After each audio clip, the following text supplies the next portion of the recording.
साथियों नमस्कार। आज की क्लास में हम बात करेंगे जैव विविधता के संरक्षण के कुछ उपायों के बारे में। जैव विविधता या बायोडायवर्सिटी के संरक्षण के लिए न केवल राष्ट्रीय स्तर अपितु अंतर्राष्ट्रीय स्तर पर भी बहुत सारे प्रयास देशों के द्वारा किए जा रहे हैं।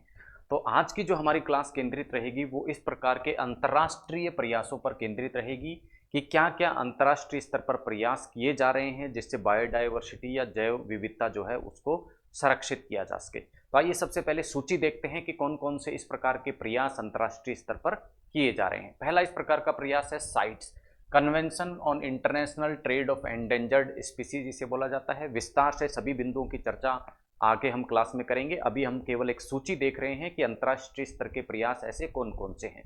उसके बाद इसी प्रकार का एक प्रयास है world heritage site, next MAB man and biosphere programme, उसके बाद CBD कन्वेंशन ऑन बायोडाइवर्सिटी, उसके बाद IUCN की रेड डाटा बुक्स इसमें अगला स्थान है।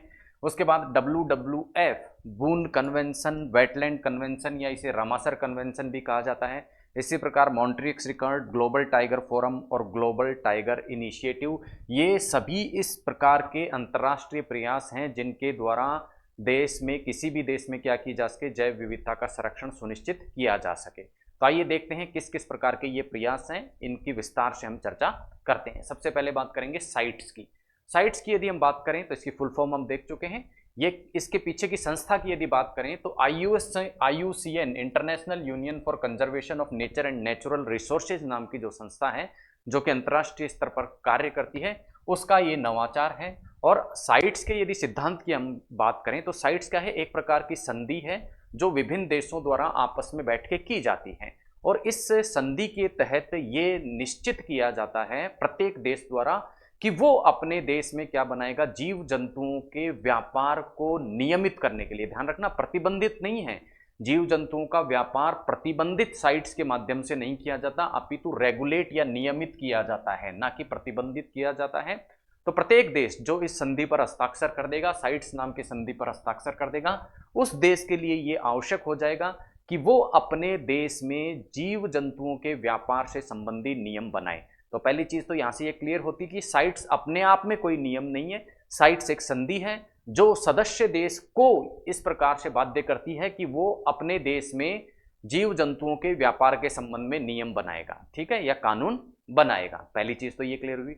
दूसरी चीज, इसके अंतर्गत केवल उस देश की स्थानीय प्रजातियों के बारे में ही नियम या कानून बनाए जाते हैं। दूसरे देश की जो प्रजाति हैं उनके संबंध में किसी प्रकार के नियम या कानून नहीं बनाए जाते साइट्स के अंतर्गत।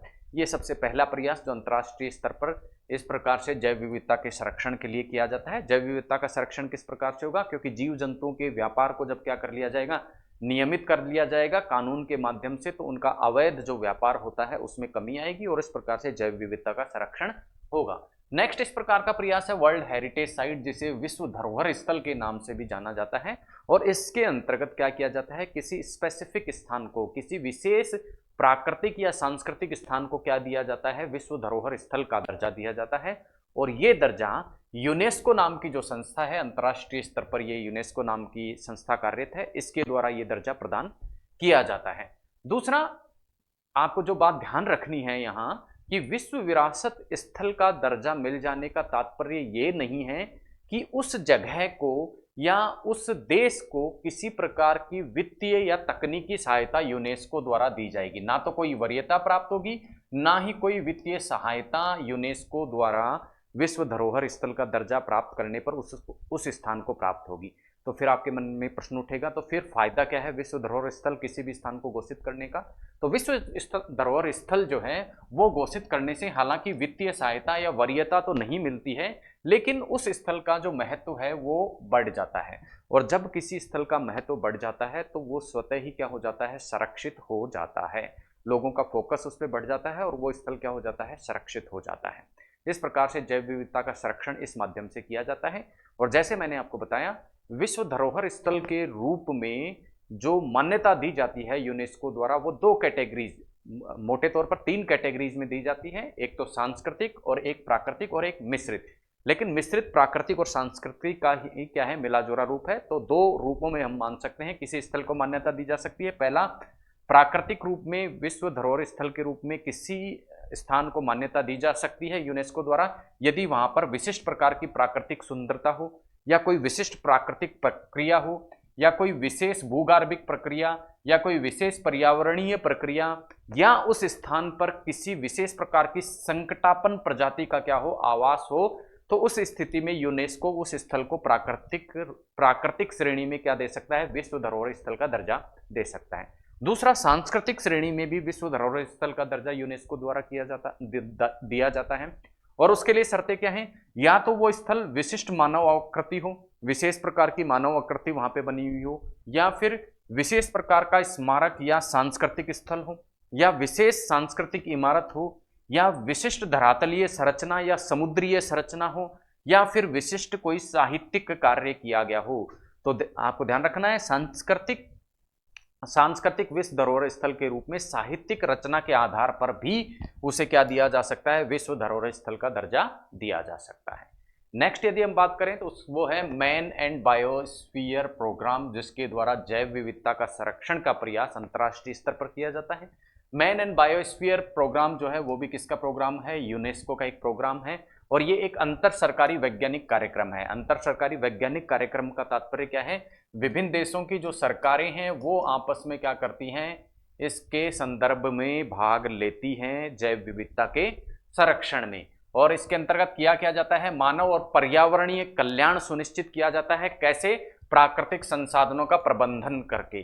तो प्राकृतिक संसाधनों के प्रबंधन करके मानव और पर्यावरणीय कल्याण को इस man and biosphere reserve programme के तहत क्या किया जाता है, सुनिश्चित किया जाता है। और मुख्य फोकस रहता है कि स्थानीय स्तर की जो आबादी है, स्थानीय जो लोग हैं, उनका सहयोग लिया जाए, उनकी भागीदारी ली जाए, किसमें, बायोडाइवर्सिटी या जैव विविधता के संरक्षण में। तो ये था man and biodiversity programme. Next बात करते हैं CBD, जो सबसे प्रमुख क्या है, एक संधि है जैव विविधता संरक्षण के लिए। जैव विविधता संरक्षण के लिए सबसे प्रमुख संधि है CBD, convention on biodiversity. Convention of biodiversity का जो जन्म होता है वो 1992 का जो पृथ्वी सम्मेलन होता है उसका इसमें मूल हमें, इसकी जड़ हमें देखने को मिलती है। 1972 में पृथ्वी सम्मेलन के नाम से एक सम्मेलन होता है जिसमें पर्यावरण की सुरक्षा कैसे की जाए इसके लिए सभी देश क्या होते हैं, एकत्रित होते हैं अंतर्राष्ट्रीय स्तर पर। और वहां ये निर्णय लिया जाता है कि कन्वेंशन ऑन बायोडाइवर्सिटी के रूप में, यानी जैव विविधता के संरक्षण के लिए सभी देश आपस में बैठ के चर्चा करना स्टार्ट करेंगे। और ऐसी चर्चा जो देश आपस में करेंगे उनको क्या कहा जाएगा, कॉन्फ्रेंस ऑफ पार्टी कहा जाएगा। 1972 में इस प्रकार का निर्णय लिया गया और सबसे पहले 1994 में इस प्रकार की कॉन्फ्रेंस ऑफ पार्टी या कोप स्टार्ट हुई।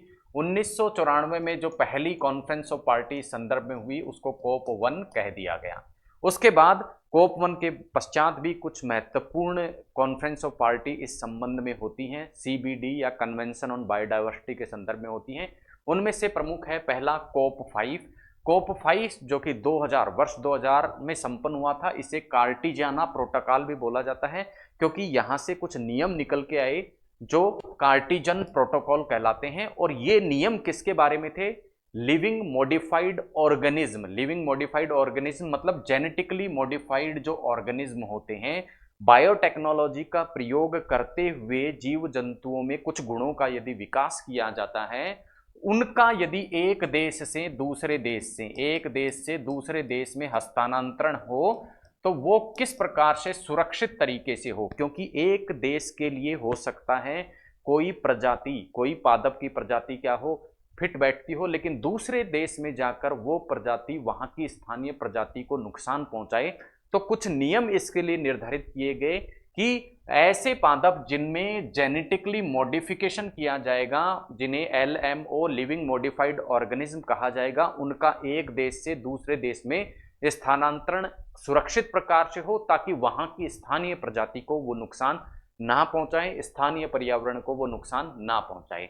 दूसरा इस प्रकार का जो कोप कॉन्फ्रेंस ऑफ पार्टीज होती है वो 2010 में होती है, कोप 10 के नाम से 10वीं ये कॉन्फ्रेंस ऑफ पार्टी थी। और यहाँ पर दो प्रकार के नियम निकल के आते हैं, पहला नगोया प्रोटोकॉल और दूसरा आईची टारगेट।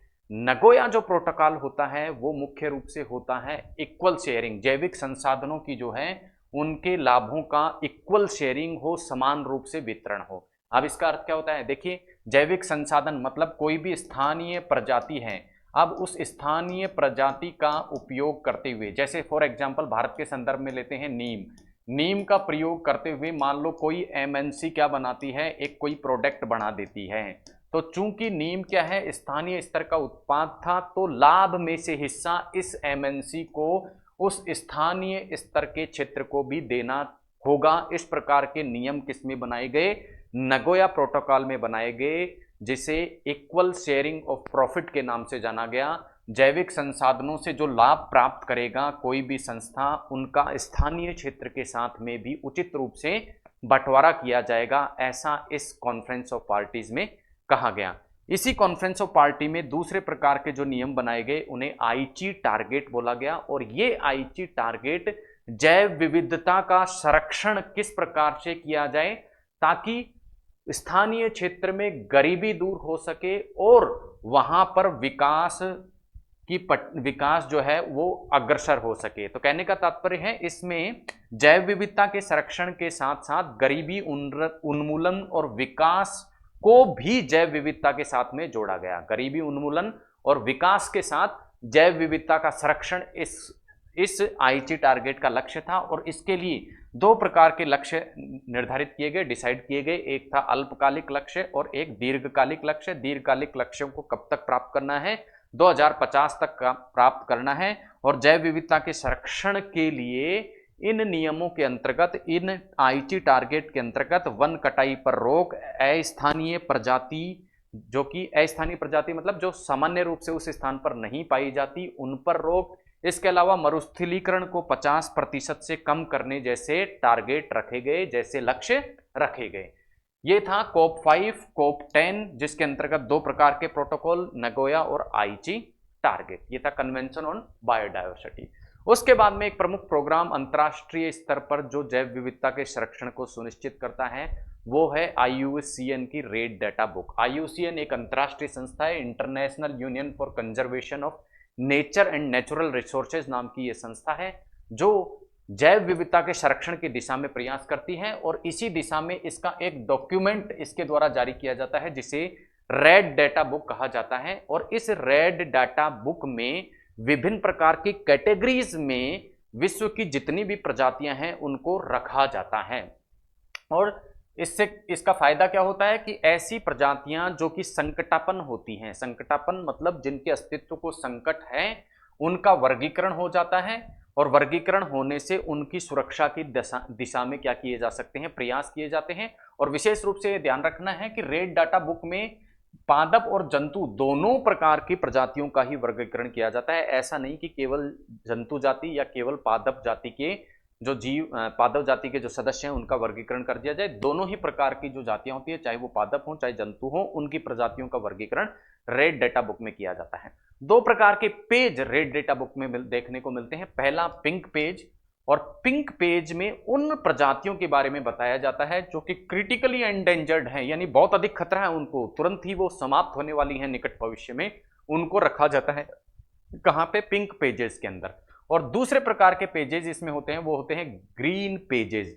वो ऐसी प्रजातियों के लिए होती हैं जो पहले क्या हो गई थी, एंडेंजर्ड हो गई थी, संकट में आ गई थी, खतरे में आ गई थी, लेकिन अब उस स्थिति से वो उबर आई हैं और संकट जो उन पे था वो उनका दूर हो चुका है। ये दो प्रकार के पेजेस होते हैं किसमें, रेड डाटा बुक में। अब रेड डाटा बुक में विभिन्न कैटेगरीज में क्या रखा जाता है, जीव जंतु और पादपों को रखा जाता है। आइए देखते हैं वो कौन कौन सी कैटेगरी हैं। नीचे से ऊपर की तरफ हम देखेंगे। सबसे पहले एक्सटिंक्ट प्रकार की कैटेगरी को हम देखेंगे। एक्सटिंक्ट मतलब विलुप्त, अर्थात ऐसी प्रजातियां जो कि ना तो अब जंगल में शेष बची है, ना ही कृत्रिम आवास जैसे जू, ठीक है, जूलॉजिकल पार्क, बॉटनिकल गार्डन आदि जो कृत्रिम रूप के आवास स्थल है वहां पर भी कुछ जीव जंतुओं को रखा जाता है। तो ना तो कृत्रिम आवास में और ना ही प्राकृतिक आवास में जो प्रजाति शेष बची है उसे क्या कह दिया जाता है, एक्सटिंक्ट या विलुप्त कहा जाता है, किसमें, रेड डाटा बुक में। उसके बाद आती है दूसरी एक्सटिंक्ट इन वाइल्ड, जंगल में विलुप्त। जंगल में विलुप्त अर्थात ये अपने प्राकृतिक आवास में तो विलुप्त हो चुकी हैं और कुछ प्रजातियां इनकी शेष हैं, लेकिन वो या तो जू में होंगी या बॉटनिकल गार्डन में होंगी, यानी कृत्रिम आवास में वो शेष हैं, बाकी प्राकृतिक आवास में उनकी समाप्ति हो चुकी है। उसके बाद आता है क्रिटिकली एंडेंजर्ड स्पीसीज, गंभीर विलुप्त प्राय प्रजातियां। ये प्रजातियां ऐसी प्रजाति हैं जो बस कुछ ही समय में, निकट भविष्य में ही क्या होने वाली हैं, विलुप्त होने वाली हैं। टेक्निकल रूप में यदि इनकी परिभाषा दी जाए तो ये ऐसी प्रजातियां हैं जो कि पिछले 10 वर्ष में जिनकी 90% जनसंख्या घट गई हो, ऐसी प्रजातियां जिनकी जनसंख्या पिछले 10 वर्ष में 90% तक घट गई हो, या फिर उस प्रजाति के केवल 50 सदस्य ही अब शेष रहे हैं, बाकी के सदस्य विलुप्त हो चुके हैं, या अगले 10 वर्षों में उनकी जो प्रजाति की विलुप्ति की संभावना है वो 50% से अधिक है। इस कैटेगरी में यदि कोई प्रजाति पड़ती है तो उसे क्या कह दिया जाएगा, उसे क्रिटिकली एंडेंजर्ड प्रजाति कह दिया जाएगा। उसके बाद नेक्स्ट इस रेड डाटा बुक में बताया गया है एंडेंजर्ड या विलुप्त प्राय प्रजाति। ये तो क्या हुआ, गंभीर विलुप्त प्राय, और ये विलुप्त प्राय प्रजाति। विलुप्त प्राय प्रजाति कौन सी होती है, ऐसी प्रजाति जिसकी 70% जनसंख्या, पहले हमने क्रिटिकली एंडेंजर्ड में क्या देखा था, 90% जनसंख्या पिछले 10 वर्ष में समाप्त हो गई। तो एंडेंजर्ड कौन सी होगी, पिछले 10 वर्ष में उस प्रजाति की 70% जनसंख्या क्या हो चुकी है, घट चुकी है, या फिर उस प्रजाति के केवल 50 सदस्य ही शेष बचे हैं, या फिर उस प्रजाति के सदस्य अगले 20 वर्षों में 20% से अधिक क्या हो जाएंगे, समाप्त हो जाएंगे, ऐसी संभावना है। तो उस प्रजाति को किस में रख देंगे, एंडेंजर्ड स्पीसीज में रख देंगे। उसके बाद है अगली कैटेगरी वुल्नरेबल, जिसे असुरक्षित हिंदी में कहा जाता है। इसको किस रूप में परिभाषित किया गया है रेड डाटा बुक में, कि ऐसी प्रजाति जिसकी जनसंख्या पिछले 10 वर्ष में 50% तक घट गई हो, या उस प्रजाति के केवल 10,000 सदस्य ही शेष बचे हों, उस प्रजाति को किस में रखा जाएगा, वुल्नरेबल प्रजाति में रखा जाएगा। नेक्स्ट बात करते हैं नियर थ्रीटन या संकटापन प्रजाति। संकटापन प्रजाति कौन सी होगी, अब देखिए जो हमने कैटेगरी 5, 6, 7 देखी, 5, 6, 7 यानी ये वाली जो कैटेगरी है, ये वाली कैटेगरी, ऐसी प्रजाति जो ना तो वुल्नरेबल हो, ना एंडेंजर्ड हो, ना क्रिटिकली एंडेंजर्ड हो, वो क्या होगी, नियर थ्रीटन होगी, संकटापन होगी। तो ऐसी प्रजातियां जो 5, 6, 7 वाली कैटेगरी में नहीं पड़ती हो, यानी ये वाली कोई सी भी चीज जिस पर लागू नहीं होती हो, वो किस में आ जाएगी, नियर थ्रीटन प्रजातियों में आ जाएगी, या संकटापन प्रजाति में आ जाएगी। उसके बाद आता है लीस्ट कंसर्न। लीस्ट कंसर्न का तात्पर्य है ऐसी प्रजाति जो नीचे की किसी भी कैटेगरी में नहीं पड़ती, अर्थात ना तो क्या है, नियर थ्रीटन है, ना वुल्नरेबल है, ना एंडेंजर्ड है, ना क्रिटिकली एंडेंजर्ड है, ना एक्सटिंक्ट वाइल्ड है, ना एक्सटिंक्ट है। इसमें से किसी भी कैटेगरी में नहीं पड़ती, वो प्रजाति किस में आ जाएगी, लीस्ट कंसर्न में आ जाएगी।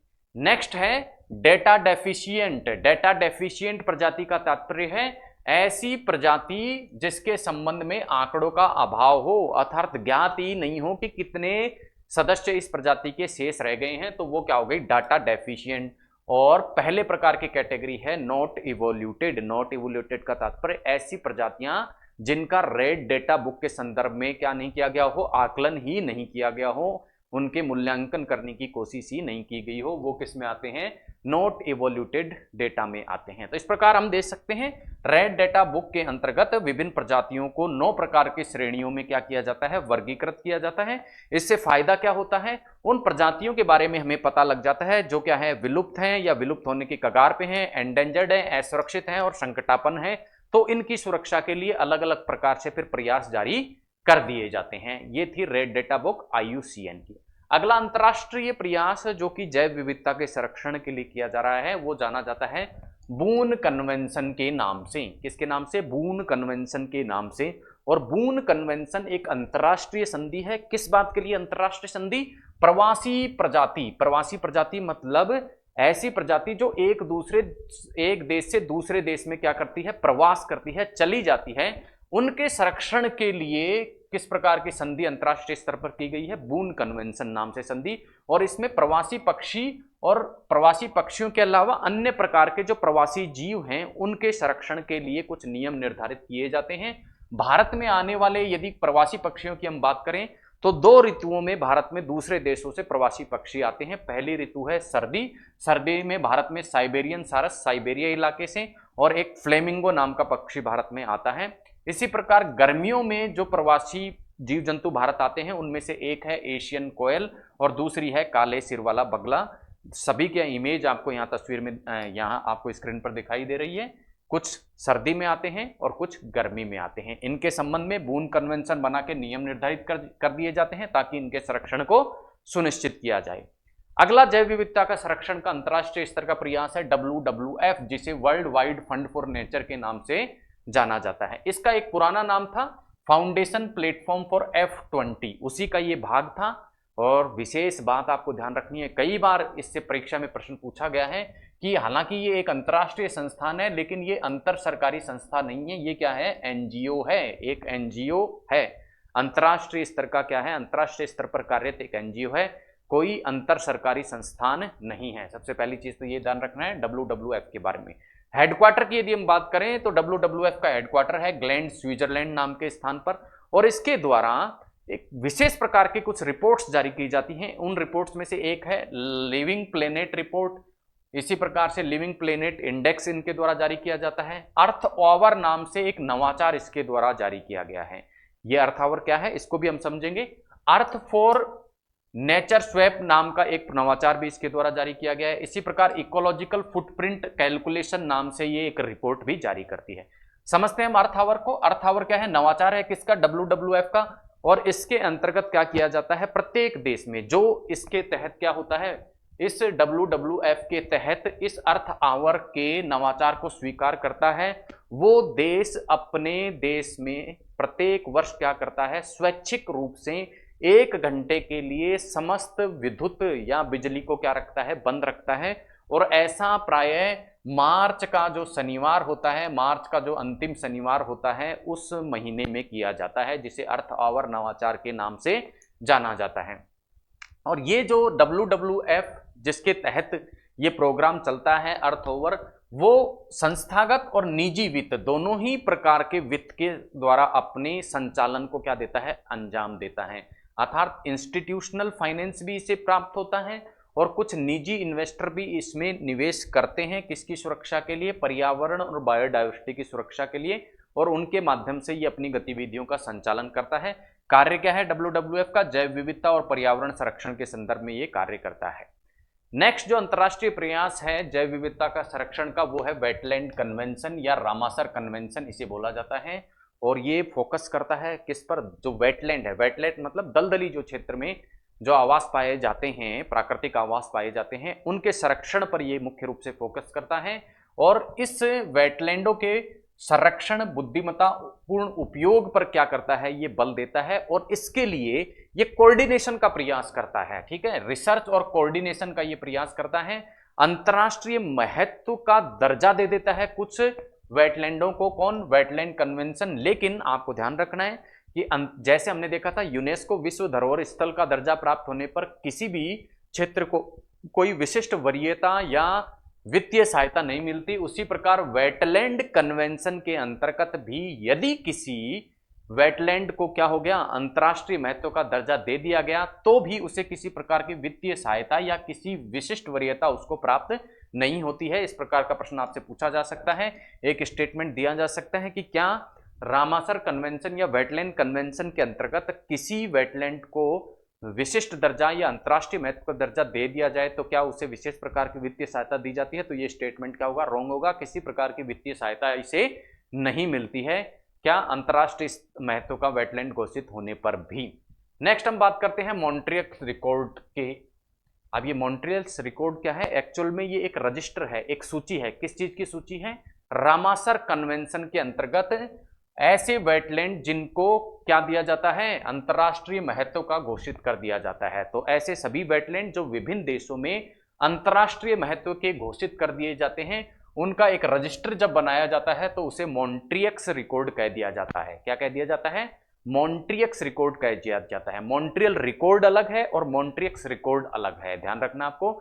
मॉन्ट्रियल प्रोटोकॉल अलग है और मॉन्ट्रियक्स रिकॉर्ड अलग है। मॉन्ट्रियल प्रोटोकॉल ओजोन परत की सुरक्षा के संदर्भ में है, जबकि मॉन्ट्रियक्स रिकॉर्ड किसके संदर्भ में है, ये वेटलैंड की सुरक्षाओं के संदर्भ में है। और मॉन्ट्रियक्स रिकॉर्ड का फायदा क्या होता है, इसके माध्यम से प्रेरणा मिलती है किसकी, वेटलैंडों में जनसंख्या वृद्धि रुके, साथ ही साथ विकासात्मक गतिविधियां जो हैं उन पर किसी प्रकार का प्रतिकूल प्रभाव यदि पड़ता है तो उसके बारे में इंडिकेशन कौन देता है? ये मॉन्ट्रियक्स रिकॉर्ड देता है, जिससे वेटलैंडों की सुरक्षा क्या होती है?